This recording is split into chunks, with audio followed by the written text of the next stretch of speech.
The moon hung low and heavy in the night sky, casting an eerie pallor over the dense woods that surrounded Maple Creek High School.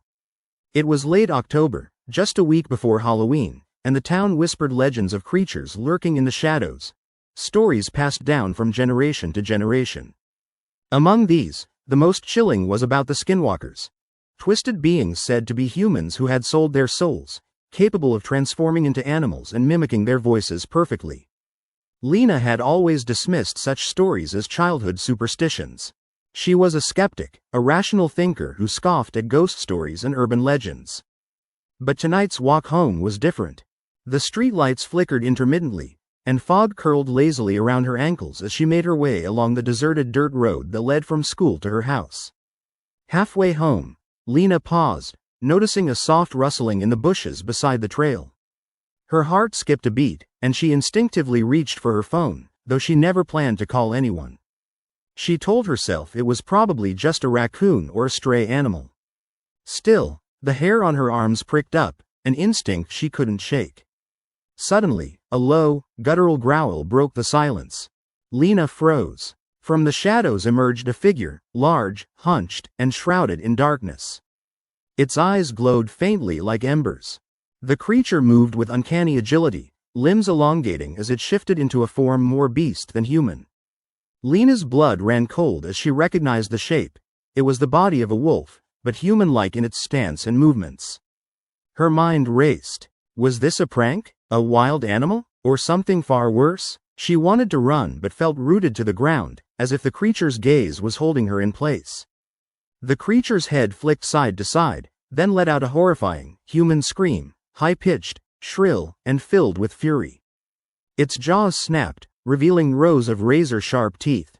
Lena turned on her heel and sprinted down the trail, heartbeat pounding in her ears. Behind her, the creature shrieked again, this time, more human than animal, and then, silence. She dared a glance back, but saw nothing but fog and shadows. Her lungs burned, and her legs threatened to give out, but she pushed forward, desperate to reach her house before whatever that was caught her. When she finally burst through her front door, she slammed it shut, trembling. Her father was in the living room, watching the news, unaware of her panic. She tried to explain, but the words caught in her throat. How could she describe what she saw? Instead, she just clutched her arms and said, "I saw something out there." The next day, Lena's head was heavy with sleep deprivation and fear. She avoided the woods, but the stories from the town only grew darker. Someone mentioned that the Skinwalkers could imitate voices, even loved ones' voices, luring victims into traps.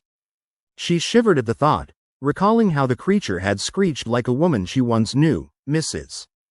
Fallon, her math teacher's sister. That evening, Lena's best friend, Julia, came over, armed with flashlights and a skeptical grin. "We're going to find out what's really going on," Julia declared. They headed into the woods together, determined to uncover the truth. As they moved deeper into the forest, Lena's unease grew. The air thickened, pressing down on her chest. Suddenly, a voice called her name from behind a cluster of trees. She froze, expecting the worst. The voice was feminine, familiar but distorted, almost like a warped echo of her mother's voice. "Lena," the voice whispered softly, calling again. Julia spun around, shining her flashlight into the darkness. "Did you hear that?" Lena nodded, trembling. It's like someone's trying to lead us somewhere." They hesitated, but the call was persistent now, insistent and coaxing. Against her better judgment, Lena stepped toward the voice, her curiosity overriding her fear. The voice beckoned her deeper into the woods, into a part she'd never explored before, a clearing bathed in moonlight, lit eerily quiet. In the center of the clearing stood a figure, a tall, shadowy form that looked human, but with an unnatural stretch of limbs and a face that shimmered like broken glass. It had no eyes but seemed to see her all the same. The creature's mouth opened impossibly wide, revealing rows of jagged teeth as it hissed, "Come closer." Lena's stomach twisted. She knew, instinctively, this was no ordinary beast.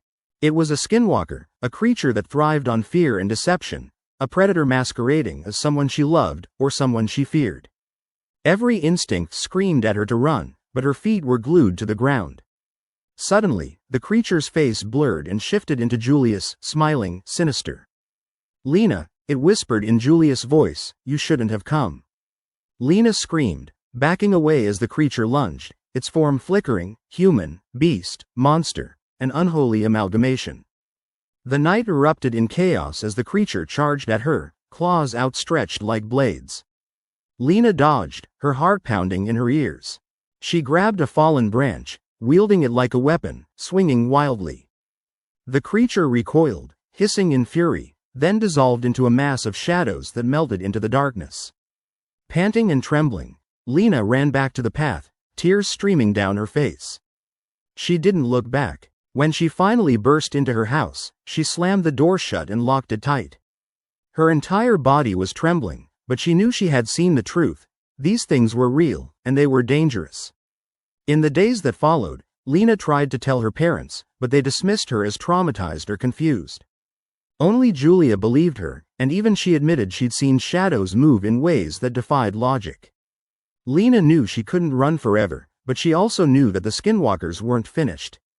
They prowled the woods, waiting for their next victim, someone curious, someone foolhardy.